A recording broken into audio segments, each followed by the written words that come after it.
Ouais, il est Potox, c'est Ontox, et bienvenue dans cette nouvelle vidéo consacrée à la critique de l'épisode 23 de The Detective Club. Et j'ai été très content de cet épisode. On a eu un jeu qui était un petit peu long entre guillemets, c'est vrai, mais on n'a pas vu le temps passer. En tout cas moi je l'ai pas vu du tout, on pouvait jouer et tout, donc franchement c'est mon jeu préféré, c'est pas pour rien, j'ai envie de te dire. Donc très content du jeu. C'était donc le fameux jeu d'immunité qu'on a eu le teasing à l'épisode d'hier, hein. Donc tu connais, hein, le cinéma, déterminer des trucs, essayer de déduire certaines choses. Bref, je pense que tu captes très vite de quoi je veux parler, mais j'ai quand même quelques petits trucs à redire, notamment le fait que déjà c'était pas des éliminations 2 par 2 comme c'était le cas habituellement. Là c'était 1 par 1, donc j'avoue que c'était un petit peu plus long que d'habitude, sauf que ils ont quand même l'exploit entre guillemets de nous proposer un jeu qui est interactif, ce qui fait que comme on peut jouer, en fait le jeu il peut durer tout l'épisode, c'est pas un problème, on peut jouer tout l'épisode, donc c'est excellent en fait. Alors que si t'as un jeu où juste tu regardes des gens réfléchir et taper à côté, hein, par exemple, c'est pas spécialement très intéressant, surtout quand le jeu il dure un épisode complet, ou que à la fin on te dit, on te révèle que en fait on va donner la victoire à quelqu'un, tu vois. Donc c'était pas spécialement dérangeant le fait que c'était des éliminations 1 par 1. J'ai pas compris pourquoi ça n'a pas été le cas d'ailleurs dès le départ. Le fait qu'on puisse jouer, ça pose pas de problème, donc pour moi, je trouve que c'est pas forcément un point négatif. Par contre, ce qu'il est un petit peu plus, c'est le fait qu'on n'avait pas d'explication. En gros, le jeu, c'était que voilà, c'est un nouveau jeu en plus où on te montrait des images, etc. Et sur base de ces images-là, tu devais déterminer quel était le nom de l'acteur ou de la personnalité connue. Par exemple, on a eu pas mal de trucs, des lunettes, un petit peu rockstar avec un avion de chasse, une moto, typiquement des trucs ainsi. Il y avait aussi le truc des JO, si je dis pas de bêtises. T'avais le truc par rapport à Tom Cruise, t'avais aussi pas mal d'autres choses. Et en fait c'est justement par rapport à ça que j'ai été un petit peu déçu, parce qu'en fait on n'avait pas forcément les explications de chaque réponse, ce qui fait qu'il y a des moments où je me suis dit mais attends, mais pourquoi c'est forcément ça? Est-ce qu'il y avait pas d'autres possibilités? Genre par exemple avec le truc de Jackie Chan, t'avais un temple, etc. Et je me suis demandé pourquoi ce serait pas Bruce Lee ou Jet Li, tu vois. Alors je pense que c'est parce que c'est un temple chinois, mais j'aurais apprécié que SCH il donne des mots, il explique réellement les réponses. Là c'était un truc un peu évident, tu vois. Mais par exemple avec Shakira, t'avais le truc de Dubaï, t'avais le truc de l'Espagne avec la Coupe du Monde et tout. Est-ce qu'il n'y a pas des joueurs de foot espagnols qui ont gagné la Coupe du Monde en 2010 qui vivent à Dubaï? Est-ce que ça existe pas? Déjà je savais pas que Shakira elle habitait à Dubaï, mais est-ce que ça ne correspond qu'à elle? Pour le coup, j'avoue que je suis pas certain, hein, c'est pas pour dire que c'est faux ou non, mais j'aurais apprécié que SCH, il confirme mes dires, tu vois, et que surtout, il donne des pistes pour certaines choses. Il y avait des éléments, des réponses que parfois j'avais trouvé grâce justement aux images, mais un peu en mode rétroactif, c'est-à-dire que je voyais des images, je me suis dit mais qu'est-ce que ça peut bien être? J'avais aucune idée. Il te balance le nom, je me dis mais attends, mais ça n'a aucun rapport, et puis je regarde des images et je fais le lien après, donc en sens inverse en fait, avec la personne, par exemple The Rock. J'avais pas capté que c'était The Rock, et on a eu ensuite quand il a dit The Rock, là du coup j'avais capté, ah oui, t'avais le truc de la scène. Ah non, c'était pas The Rock, c'était quelqu'un d'autre, je sais plus c'était qui, mais je pense que tu vois un petit peu le principe. J'avais un petit le cheminement inverse, mais c'est grâce à moi, c'est moi qui les ai déduits, mais plus tard, tu vois. J'aurais apprécié que SCH nous donne vraiment concrètement l'explication de ces réponses en fait. Après c'est rien de bien méchant, hein, bien évidemment, c'est juste voilà parce que j'aime bien casser les couilles. Tu me connais, mais voilà, c'était mon petit regret du jeu. Sinon le jeu était absolument incroyable, même les joueurs ils avaient quand même fait des trucs et tout, des coups qui étaient quand même assez intéressants, notamment Jess qui avait éliminé Nicolo, parce que Nicolo il était chaud bouillant. C'est dommage d'ailleurs, hein, que Jess elle l'ait éliminé, parce que je pense qu'il aurait probablement gagné, il avait en tout cas une belle avance, mais du coup Jess elle a éliminé Nicolo Nicolo parce qu'il était trop fort, ce qui est totalement normal, hein, c'est totalement logique. C'était même d'ailleurs une question que j'avais au même jeu, à l'équivalent, mais la dernière fois. Je m'étais demandé pourquoi est-ce qu'ils éliminaient pas les meilleurs, tout simplement. Là, ça a été le cas, donc ça a été quand même beaucoup plus intéressant. Alors plus intéressant, oui et non, hein, parce que forcément, s'ils éliminent les plus forts, bah, ça veut dire qu'on a les plus nuls à la fin. Donc c'est un peu dommage, mais au moins ça reste logique, tu vois. D'ailleurs, il y avait même Julien qui l'avait dit en interview que voilà, le but c'était d'éliminer les plus forts au début, comme ça plus tard tu pouvais, t'avais plus de facilité à gagner. J'étais totalement d'accord avec lui. En même temps, c'était ce que j'avais dit la dernière fois qu'il y a eu ce type de jeu. Ce qui fait que ça me remet un petit peu en perspective là, à chaque fois que Julien a gagné, parce que quand Julien gagnait, je me suis dit oula, c'est trop bizarre. Il a gagné, ça fait 2 fois qu'il gagne. Il a déjà gagné plusieurs jeux. Bon après voilà, il y a des trucs qui étaient un peu chelous dans ses explications. Le truc avec le dessin animé Harry Potter, ça j'avoue que ça passe toujours pas. Après c'est peut-être parce que je suis un Potterhead, mais j'avoue que j'ai encore un blocus avec ça. Mais il y a quand même une petite part de probabilité qui fait que, bah en effet, en réalité, il peut peut-être gagner sur un coup de chance à la toute fin. Et en fait, il est inoffensif tout le jeu. Du coup, on le garde. Et à la toute fin, il arrive à faire l'exploit. C'est une probabilité. La probabilité existe. Après, il y a plein de trucs autour qui fait que ça me fait vraiment bizarre. Hein. J'avais trouvé quand même que c'était ultra chelou le fait qu'il disait le dessin animé Harry Potter, le fait aussi que Enzo il était chaud bouillant depuis le début et que là d'un coup il te balance un nom mais qui n'a absolument rien à voir. Il y a des trucs qui sont quand même chelous, mais il y a une infime probabilité qui fait que ça peut être réel. En termes de problèmes que j'ai eu aussi avec les candidats, j'avais trouvé que c'était un peu bizarre le choix de Jess. Enfin non, c'est pas bizarre parce que comme je l'ai dit, voilà, le fait qu'elle élimine le meilleur, c'est normal. Mais en même temps, apparemment, il était pas, enfin d'après elle, hein, Nicolo n'était pas forcément plus en danger que ça. C'était plutôt elle et Vivian. Donc bon, elle a éliminé Nicolo. Bon, ça me paraît normal encore une fois qu'elle élimine le plus fort. Hein, mais le truc c'est que est-ce qu'elle a pas regagné? Il me semble qu'elle a gagné plusieurs fois et elle a pas éliminé Vivian. Donc pourquoi elle l'a pas éliminé si ça se jouait réellement entre eux?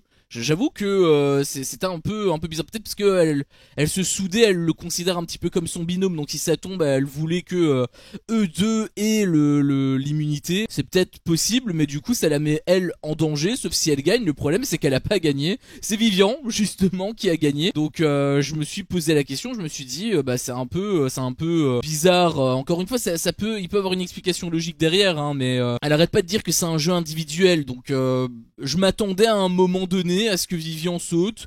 Finalement, il est jamais parti. Du coup, bah Jess, si jamais elle perd en soi, bah, enfin si jamais, je veux dire, elle se fait éliminer par les voleurs, bah en soi c'est sa faute en fait. Et peut-être même que ce serait une possibilité. Alors en réalité pas réellement, parce que bah, Enzo justement planifie quand même pas mal de stratégies avec Jess, notamment le fait, c'était le cas à l'épisode d'hier, et ça a été encore une fois répété à cet épisode-ci par rapport à Adixia. Donc honnêtement, je pense pas que Jess soit en danger.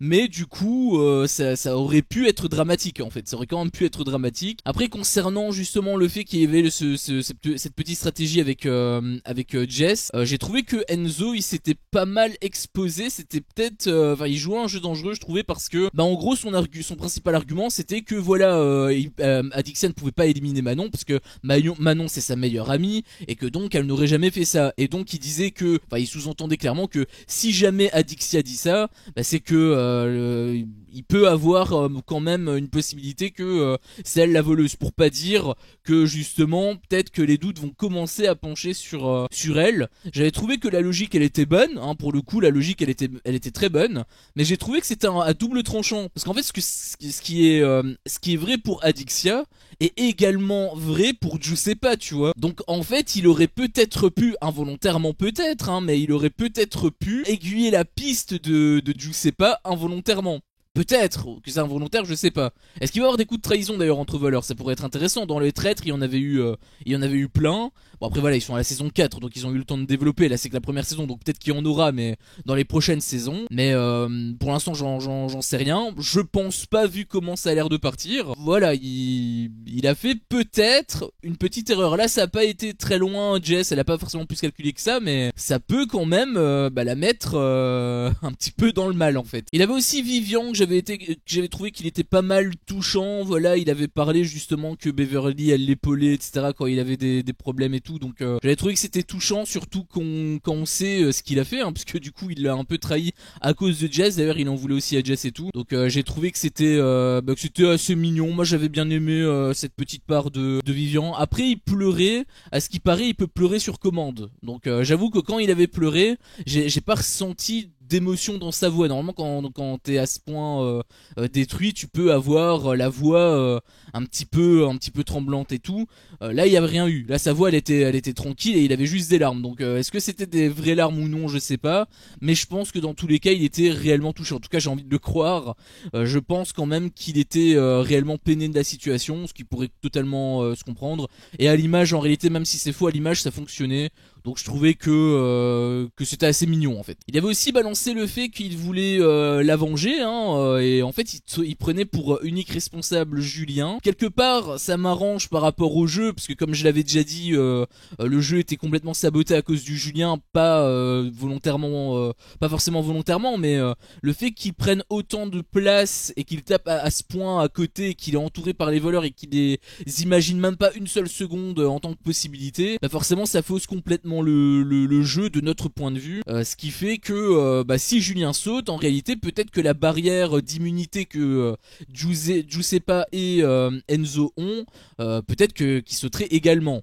Donc pour le jeu, ça peut être positif. Mais après, il y a un truc quand même que j'aime pas derrière, c'est que en fait, il fait ça juste par vengeance, et en fait, il est même pas, il ne pointe même pas du doigt Julien pour justement le délire de voleur, mais plus juste encore une fois, comme j'ai dit, par vengeance. Donc, je trouve que c'est un petit peu dommage. C'est bien pour le jeu sur le long terme, mais sur le court terme, c'est pas forcément la folie. Et enfin, on avait terminé par une soirée action ou vérité où j'avais peur au début, hein, je me suis dit du coup on va commencer à retomber dans les soirées bidons, etc. Ça va pas être intéressant et tout. Bon, je partais de ce principe là, je me suis dit que quand même la première partie avec le jeu de l'immunité et tout, il était tellement cool que bon, même si t'as un truc qui est un peu chiant, c'est pas spécialement très grave. Mais pourtant, il s'est passé quand même des trucs intéressants. Déjà les trucs action ou vérité, j'avais trouvé que c'était quand même pas mal drôle. Le truc avec le bisou justement de Benoît sur Julien, j'avais trouvé que la réaction de Julien, elle était il captait pas ce qui se passait et du coup ça rendait le truc drôle. Bon, il y avait aussi le truc avec Vivian sur Catel, ça j'avoue que j'avais pas trop apprécié parce que je suis extrêmement jaloux,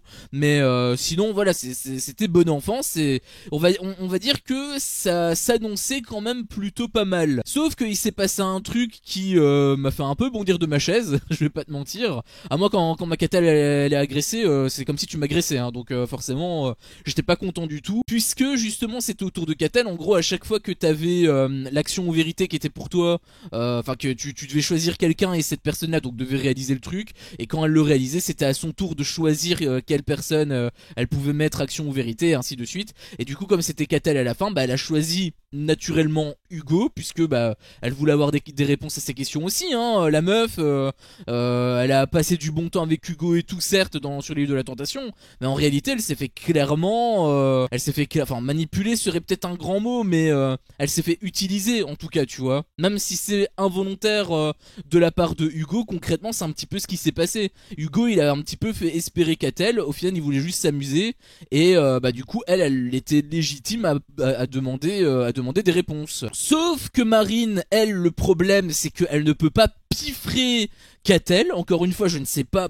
pourquoi elle se met à ce point dans ses états par rapport à Catel, comme si c'était la faute de Catel, alors qu'encore une fois Catel ne lui devait rien. D'ailleurs ça a été dit à plusieurs moments, je sais plus exactement il y avait qui, il y avait justement, je pense que c'est justement Giuseppa qui disait un truc par rapport à ça. Il y avait aussi Jess qui avait réagi là-dessus, qui avait dit qui s'est posé la question pourquoi elle s'en prend toujours à Catel si elle a pardonné son mec. C'était toutes des questions justement que je m'étais posées, que personne d'ailleurs n'avait mentionné. Enfin il y a des gens qui le disent.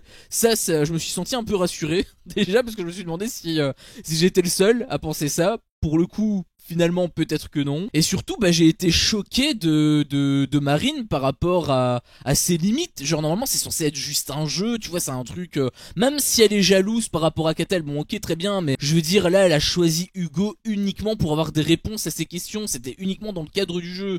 Et en plus elle a pas été genre en mode elle s'est levée, elle était pas contente du tout, ou alors elle lui a crié dessus, elle a commencé à l'emboucaner, pas du tout. Elle a carrément levé la main sur elle. Alors elle l'a pas non plus giflé, hein, faut quand même être honnête là-dedans. Au début je pensais hein, d'ailleurs qu'elle l'avait frappé, mais en fait elle l'a pas frappé, en réalité elle a juste tapé sur le papier, enfin ils avaient une petite corbeille avec le truc là je pense, je sais plus exactement mais j'imagine que c'était un truc comme ça, et elle a juste tapé, ou alors elle a peut-être tapé, enfin je sais plus exactement comment ça s'est fait, mais il me semble qu'il devait donner quelque chose, une sorte de panier ou un truc comme ça, donc je pense qu'elle a juste tapé sur le panier, qu'ensuite elle s'est levée et qu'elle s'est barrée, tu vois. Mais le fait qu'elle agresse quand même Catel, parce qu'en réalité c'est quand même une agression physique, hein, c'est pas parce que tu ne frappes pas quelqu'un que c'est pas une agression, donc elle a quand même agressé Catel, et j'ai été choqué de voir que ça pouvait en venir aux mains par rapport à ce contexte, sachant que la seule victime des trois, à mon sens, hein, pour moi, encore une fois, j'ai pas vu tous les épisodes de l'île de la tentation, mais pour moi, la seule victime de ces trois personnes, c'est Catel elle-même en fait. Elle avait absolument rien à se reprocher, elle était tentatrice certes, ok d'accord, mais elle a développé des trucs parce que Hugo, bah il était aussi réceptif. Je pense qu'elle était sincère justement dans sa démarche, et finalement, bah elle s'est faite complètement utiliser, alors que de l'autre côté, bah Hugo justement l'a utilisé, et finalement il est reparti avec son ex, donc maintenant qui est toujours sa copine, mais et sa copine justement aussi a fait des dingueries de son côté qui n'est jamais mentionné nulle part. D'ailleurs à un moment donné elle avait dit t'es ici pour faire tes preuves, c'était ce qu'elle avait dit à Hugo, et j'ai vu ça mais j'ai halluciné, je me suis dit mais attends, mais comment ça t'es ici pour faire tes preuves? Soit tu le pardonnes et du coup il y a plus rien, on peut partir sur de bonnes bases, mais dans ce cas-là il faut pas en vouloir à Catel, soit il y a toujours Anguille sous roche, mais pourquoi est-ce que ce serait à lui à faire ses preuves? Ils sont tous les deux en tort. Alors oui, lui il est quand même passé à l'acte. Je sais pas si elle est passée à l'acte, mais j'imagine que s'il est passé à l'acte c'est parce qu'il y a eu justement des trucs avec elle, parce que je me souviens qu'encore une fois c'était elle qui avait dit des grosses dingueries au début alors que lui il était clean. Donc le fait qu'on voit les images où il a trompé, bah je me dis que bah c'est simplement une conséquence de ce qu'elle disait. Elle disait des grosses dingueries, donc pour moi ça me paraissait logique. Genre si dans sa tête il est plus avec elle et que du coup il part sur Catel, bah du coup c'est normal. Bon, il a pas officialisé la rupture, hein, ça c'est peut-être le problème, c'est peut-être le reproche qu'on pourrait lui faire.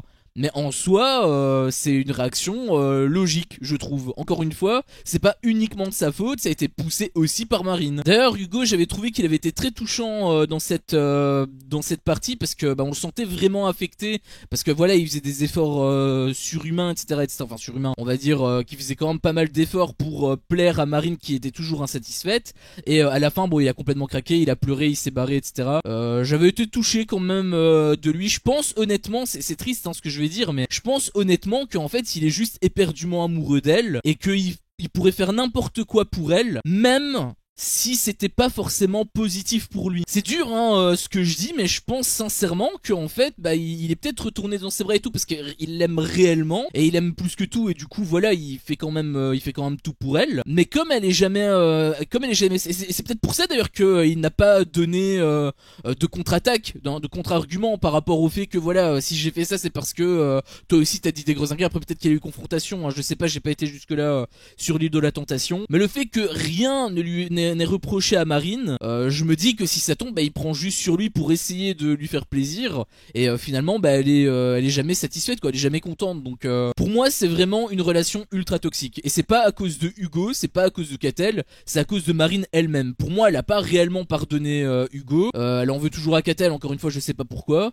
mais elle lui doit rien hein, concrètement. Je pense que le vrai problème c'est Marine, et tant qu'elle aura pas ce petit déclic mental, bah je pense que leur couple bah ils vont droit dans le mur. Je sais pas si actuellement ils sont toujours en couple, ça n'annonce rien de bon quoi. Donc j'ai quand même été peiné par rapport à Hugo, j'ai aussi été peiné par rapport à Catel, j'ai été énervé par rapport à Marine, mais en même temps bah elle me fait de la peine aussi en fait, parce qu'on sent que voilà, peut-être qu'elle a vécu un truc dans son passé, je sais pas, mais on sent qu'il y a un truc qui cloche. Et bon, peut-être que ils vont être dans la prochaine saison de La Villa des Cœurs Brisés, je sais pas, mais peut-être que en effet avoir une petite consultation de je sais plus comment elle s'appelle, Cécile je pense, peut-être que ça peut être bénéfique pour eux, parce que c'est vrai que là bah, ça commence à dépasser tout doucement les limites, hein. Autant bon voilà, je veux t'éliminer etc, bon c'est dans le cadre du jeu ça va, autant lever la main sur les autres, c'est peut-être pas forcément l'idéal. Donc j'espère que ça va quand même s'arranger, que ce soit pour Catel et Marine ou pour bah, Marine et Hugo. J'espère quand même que ça va s'apaiser, peut-être même qu'ils vont partir de l'émission, parce que là il a quand même eu une agression physique.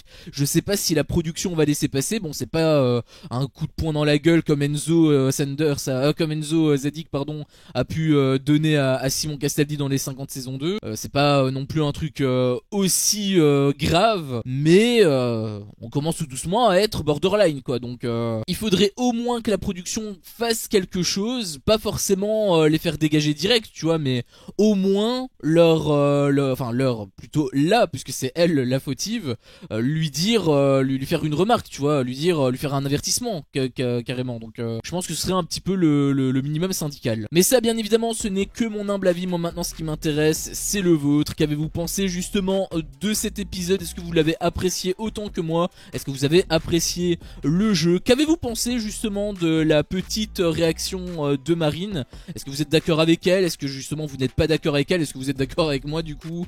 N'hésitez pas justement à me faire part de tout ça, que ce soit en likant la vidéo si jamais vous êtes d'accord avec moi, ou si vous n'êtes pas d'accord avec moi en le partageant dans l'espace commentaire. Si jamais mon contenu vous plaît, je vous invite également tout simplement à le partager, à vous abonner et pourquoi pas à activer la cloche, comme ça vous ne louperez aucune de mes autres vidéos. Merci à vous tous pour votre visionnage et je vous dis à la prochaine pour une prochaine vidéo. Ciao.